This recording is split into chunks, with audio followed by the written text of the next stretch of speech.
regardless of the level they're at when they come to us, we should be moving them forward and offering continuing education as the technical knowledge becomes available and as training becomes available. This is Shop Talk Her Way with JeanAnn SaintGrace. This is JeanAnn SaintGrace with Shop Talk Her Way, and I have a question for you. What is your standard for training in your shop across all the positions? As an owner, as an advisor, as a technician, what are you expecting of you and your team for ongoing training? That's the topic for today's episode. Welcome again. I'm so excited to have you here with me, and this is a topic that's kind of been bubbling up under the surface. Like I said, a lot of times my topics come from things that are happening with my clients in real time. And so today the conversation is around training. And I think we can all agree that across the board, we all need to continue to train. We all need to find ways to expand our knowledge and to figure out the next evolution, not only of ourselves, but of our team and our shop. And one of the ways we can get to that is through training, and especially for technicians, but across the shop, the technologies that we're working with are ever evolving, right? Every year there's new upgrades in the electronics processes. There's even new varieties and variants of software in vehicles happening on a regular basis, weekly, monthly, as the manufacturers can implement these remote uplinks and get, on the fly programming happening. Then, the stuff is out there and the technology's there. So we need to have a plan for all of our team members, including ourselves as owners, to keep up with what's happening in the industry. So I'd like to start kind of at the beginning. What are we doing when we bring someone new into our team, someone who's brand new to the industry? Are we offering them some kind of training besides following one of our other techs around and learning how we do things in our shop? I would argue, as always, that there are so many ways to find training at different skill levels. For example, if you happen to be Napa Auto Care, they offer online training at all skill levels. And I think their training, from what I've heard, is one of the better ones out there. There are things like today's class, where they give you a short video at the beginning of the day. Your whole team watches it, takes a quiz, and then it's gamified so that you can compete with other shops to see how often they log in, how many people they have, what their results are, something like that, where it's quick in and out, a little bit of training every day. Then we have, training where you might take your team off site or team members off site, where they get classroom training. We might even have a mix of classroom and actual hands-on training, where somebody like WorldPack or used to be CarQuest Training Institute, they had something like that as well. So there's all kinds of training out there. And it's really important that we find the resources that fit best for us. If we're working on imports, then import training. If we're working on domestics, there's ways to affiliate yourself with warehouse distributors that carry AC Delco and Motorcraft, to where you can get AC Delco and Motorcraft training on new technologies. There's all these opportunities out there for training, and it's just a matter of finding what fits and works best for you guys. But I think it's imperative that we require some kind of continuing education. And we could create all kinds of swirls around this. And one of them is going to be, do we pay the techs or not? And I'll get into that here in a minute. But I really want to focus back to, how do we train our apprentices? Here in the United States, we don't have a licensing protocol like our brothers to the north in Canada do. So what is our barometer for how well trained our apprentices are? That's a great question. As far as I know, and one of the ways that I still feel is valid is to have them train towards the levels of the ASE certifications. Start at the A1 and work their way up to A8 and then into the L1. And then at that point, they're eligible for their Master Tech. I think finding some way to tie a training program to that testing process and then consequently tying raises into their levels of certification. Also reimbursing for tests when they pass, maybe giving them a bonus. There's all kinds of ways to compensate them, but I think it's really important that we encourage that to happen. When I was a shop owner, I did not have any technical ASC certifications, but I did have the ones that I was eligible for, which was customer service and part specialist. I felt that it was important as an owner to have the same criteria for me that I led the charge on ASC certification. My husband, of course, was an L1 Master Tech or a Master Tech. He had all of his ASCs and he kept them in good standing all along. So there's a level of pride. It is a professional standard. There will be the naysayers out there, and I don't even really want to give that a voice because I think it's important that we find a way to standardize achievement in our professions and then recognize people for it.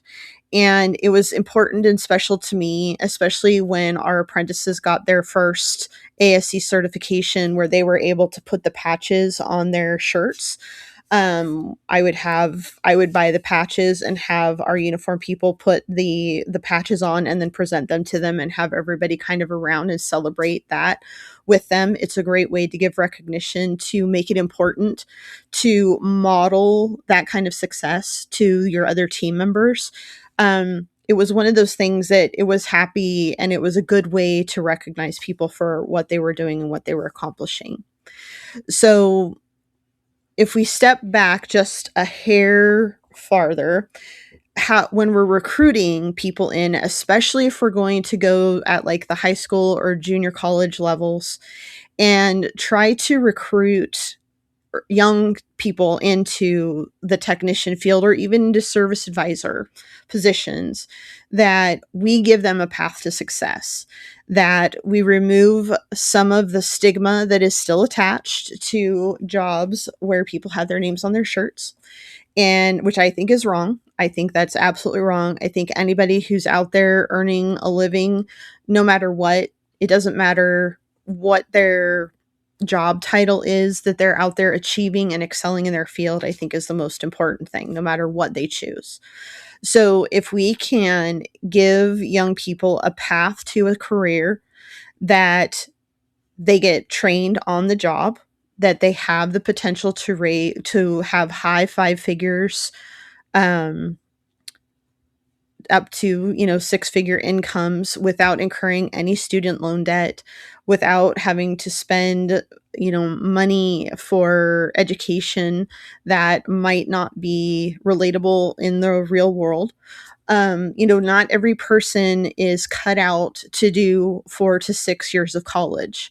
And that's been the truth all along, right? Some people are much more gifted towards being hands-on, learning a trade, and excelling at that trade.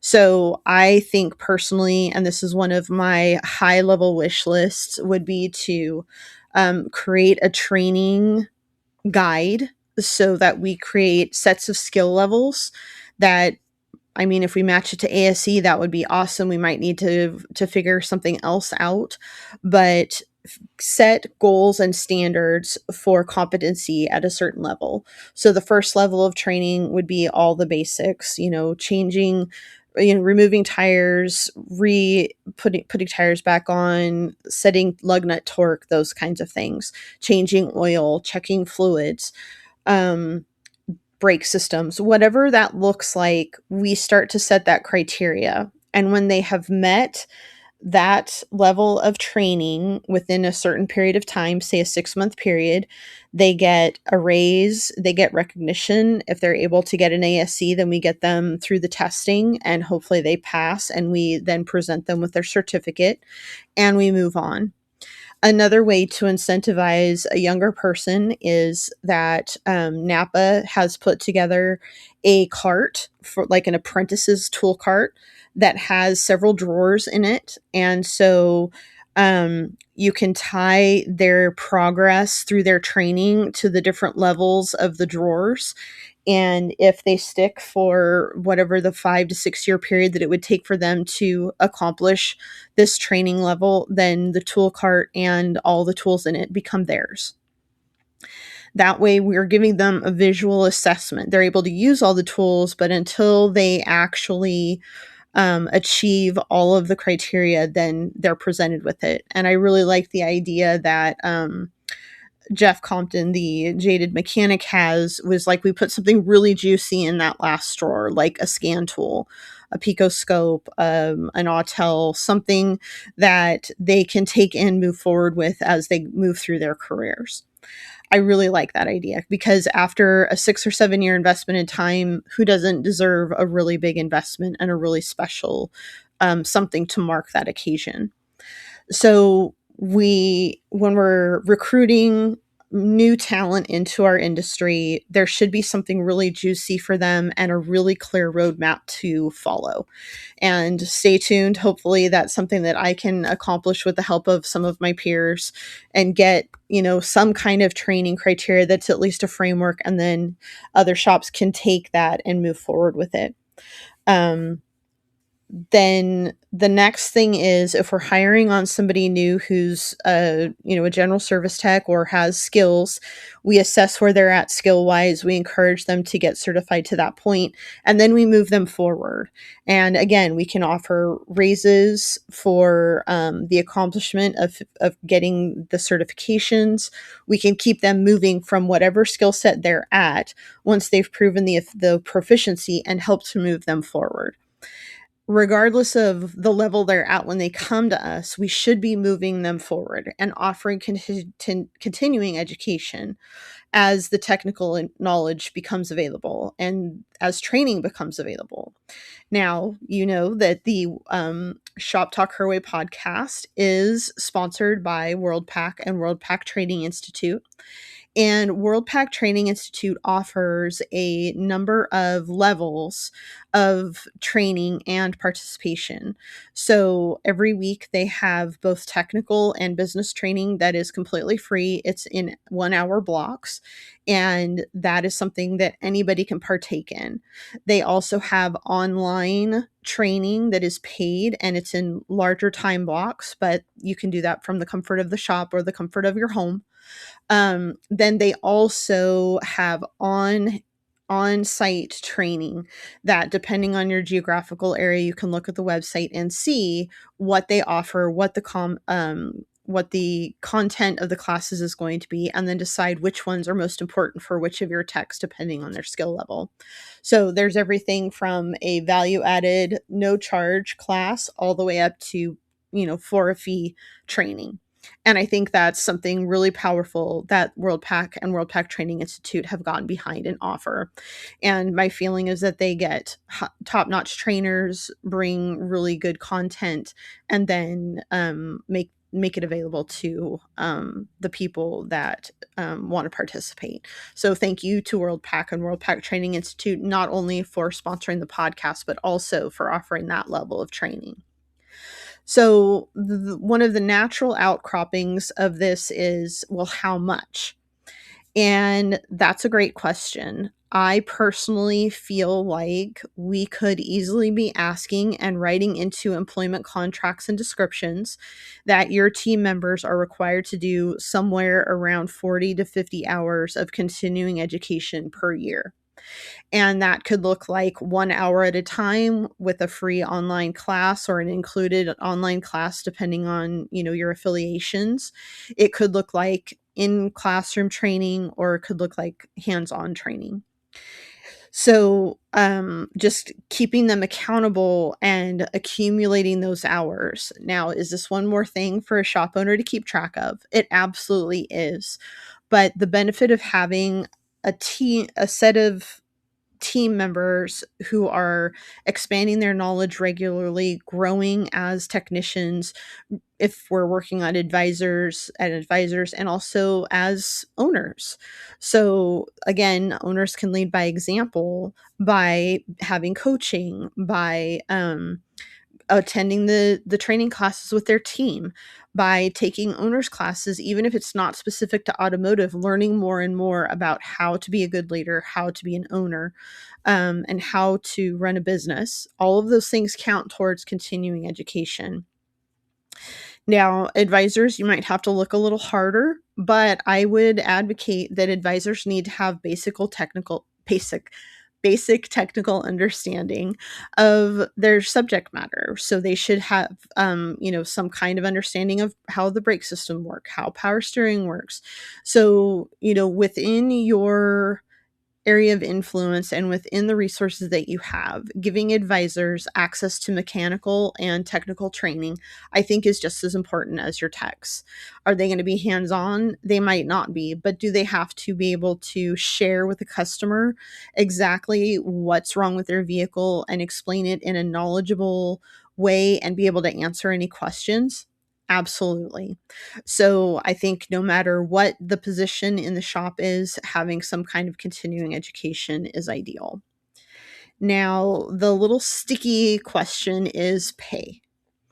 And I would say that there are multiple ways of going about this. And I would say that it depends on a shop to shop preference.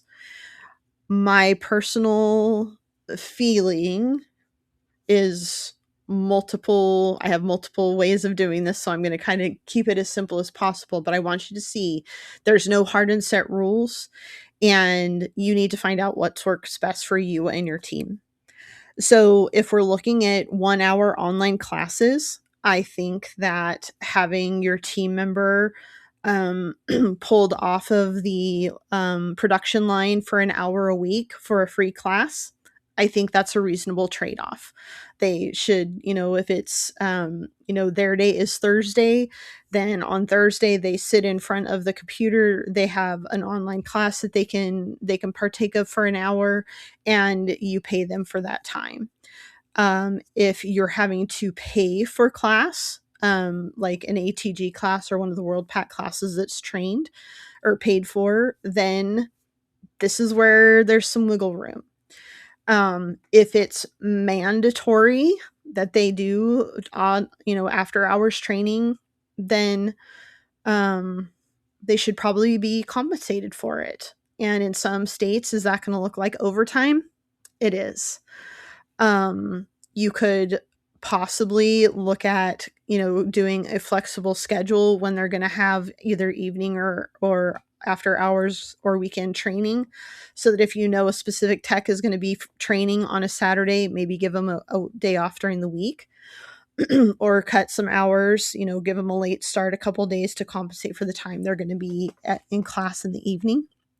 There's also a school of thought that if the shop owner is paying for training, that for all intents and purposes is portable with the technician. Once they've learned it, it becomes part of their toolkit and it becomes mobile with them, that it's fair to ask them to meet you in the middle of, I'm paying as the owner for the class, and you as the technician or the advisor goes to the training, and your skin in the game is your time. There's an area of thought about that. I don't have a clear-cut thought on this. There's part of me that feels like you could pay for and pay them, pay for the training and pay for them to go. It just depends on how big your shop is, how much you believe in this, and what tone you want to set. Now, keep in mind that if you are not offering to pay them, then it cannot be mandatory and you cannot insist that they go. I got into a little bit of a pickle, I guess is the best word, and I was kind of upset about it. And I can see it from both the technician's position and mine. I had a younger tech, and I was offering for him to go to some technical training with the rest of the team, and we were willing to pay for it. And he declined to go because he had a band that he was in, and that was their practice night. And my question that I did not ask him was, I understand that your band is important to you, but if it's important to me that you grow as a technician and I'm offering you training for that to happen, which ultimately will end up with you earning more, I'm willing to make an investment in you. Could you miss band practice this week? But that was his choice. I was not making it mandatory, and he made a decision. Now, do I have some discernment on that? When it might be time to review his performance and see if he's made any efforts to make himself more valuable to the company? It's a possibility. Um, I like I said, that situation still bothers me because I did kind of have a thought of, well, you little stinker, I'm offering you a way to improve that I'm willing to pay for if you're willing to invest the time. But maybe his band is more important than his job, and that's a personal call. And in this age of leadership and engagement and culture, maybe that's what he needed to make himself more present and engaged during work hours. So that's a sticky situation, and we have to decide what we're going to do. And we also have to decide with an open heart so that it does not become a bone of contention later. So, again, I'm not trying to be wishy washy. I'm just trying to explore some areas for us to consider when we're thinking about whether we pay our team for training or not. I have one client who not only do they offer training, but they travel to train. Their peer group, 20 group, whatever you want to call it, pays for a trainer to come in for a weekend, and they all meet in one location. And they bring a technician or two with them, and that means the tech's there for the whole weekend with the owner, and they're going through the training together, and they get a weekend in a hotel with all their expenses paid. That's a high level of commitment from a shop owner to do something like that, from 20 shop owners to get together and make that commitment. So, you know, these are all things to consider. The most important thing is that the team is getting trained. I do highly recommend that if you're going to expect additional training, that you write it into their job descriptions, that they're expected to have a certain number of continuing education hours per year, and outline paid, unpaid, whatever that looks like. And also that, if they attain more certifications to be specified exactly, that they could well be compensated for that as on, a raise, a weekly or an hourly raise, whatever their pay plan looks like. So there's multiple ways to skin this cat, but there's also multiple ways to reward it. So, like I said, it's just so important that we keep our team moving, keep them freshening. I don't honestly think it's fair to put someone in as a general service tech and have them doing oil changes for the rest of their life. They might be really, really good at it, but we should be offering them an opportunity to grow within the industry. I think we have been lacking in this area, and the technicians get stale.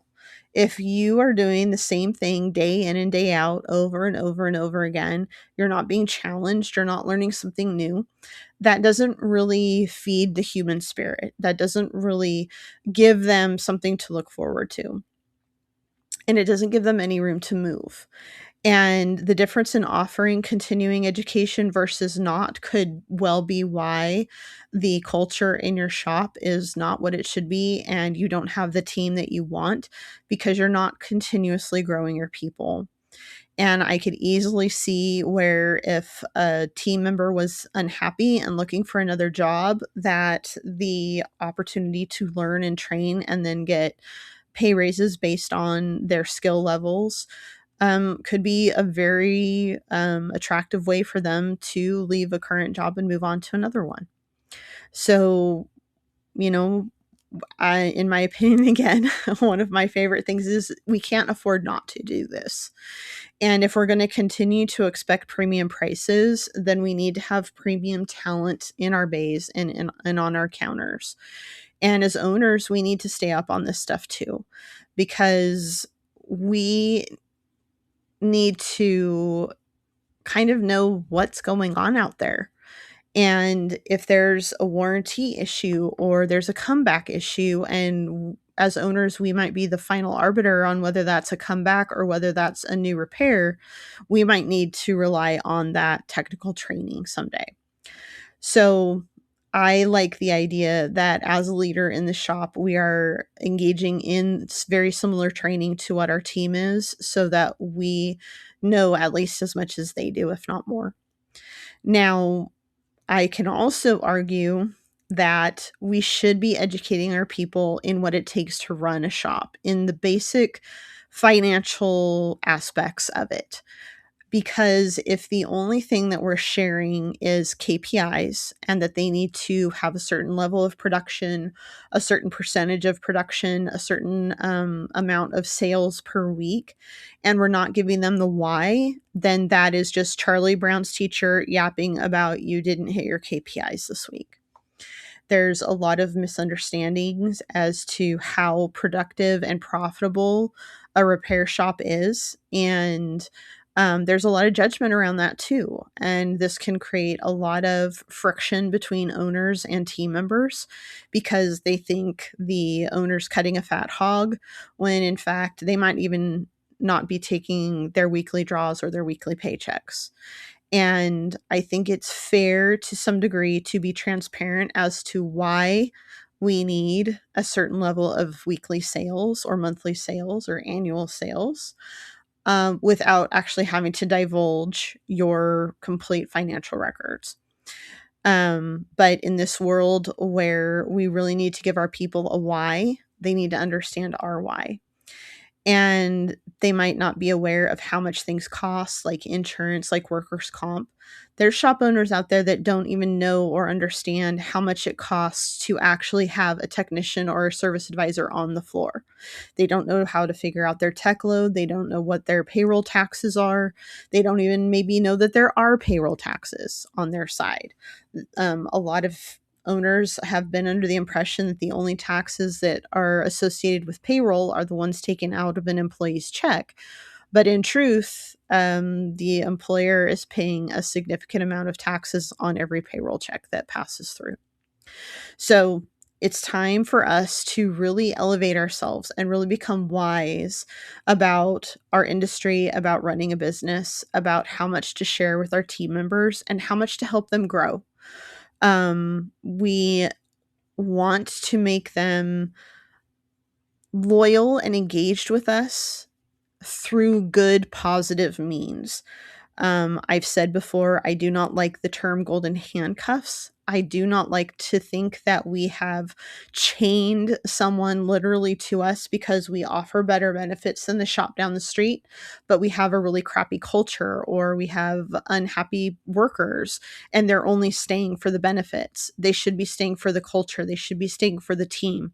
They should be loyal to us and to their team members because we see them and we hear them and we love them as part of a family, as part of a work family that we have intentionally built to have the best personalities, the best people, and the best possible environment for them to learn and grow in. So, as far as your advisors, like I said, they can partake in technical training, sales training, All that stuff is out there and available. It's just a matter of finding it. There are several books written on service advising and classes to go with them. You could, do a little book club with your advisor or advisor team and everybody go through the book and learn. You can engage a coaching company like Auto Shop Coaching, who I work for, to do some very specific service advisor training. That is something that I personally enjoy because I like working with the advisors and getting them better. If we neglect our advisors, we're neglecting the customer service team. And when we're so dependent on them to communicate with the customer, to share the importance of repairs, if we're not training them but expecting certain results, then that's kind of one of those doing the same thing over and over again and expecting different results.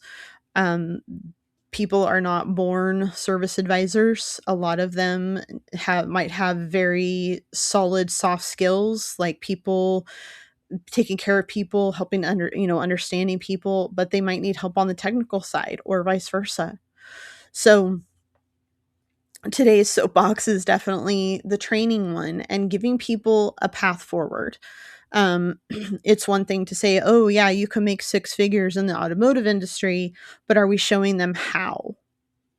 Are we dangling a carrot in front of them without giving the means to attain it? I don't think that's fair.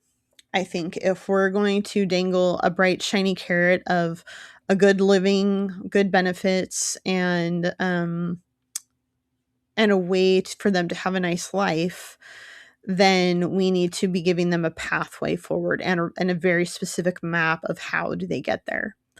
So we need to, as every team member in the shop, really start to focus on what is it going to take to get me where I want to go. Are there going to be people who want to only do mechanical repairs in the shop? That may be, but they still need to have probably a basic understanding of electronics and how certain things work.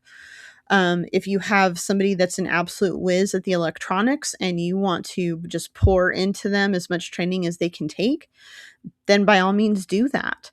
Um, I'm always saying, you need to know the rules and then you need to know how to break the rules to make and get the results that you want.